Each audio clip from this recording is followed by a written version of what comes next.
Hello, you're welcome to my YouTube channel. In this video I'll be showing you how I repaired her combined locks. But before I continue, remember to subscribe and hit the notification bell. So this can be caused by self-maintenance. If you maintain your locks by yourself and you're not using a mirror, so this can likely happen to you. Or if the roots of your locks is becoming too tiny, at times people combine it and you don't know what to do with it. So this is how you can join the lock so it becomes one lock instead of making it two, because when it's two it makes it difficult to interlock it. So you just watch. I hope this helps you to repair your joint locks.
And that's the end of it. And whenever you do this, don't you ever forget to palm roll it.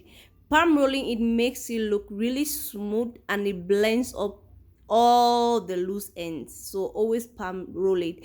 Then after palm rolling it, I realized that there were some loose end that even after palm rolling it was still looking all joint and all of that, so I had to combine it again by doing that.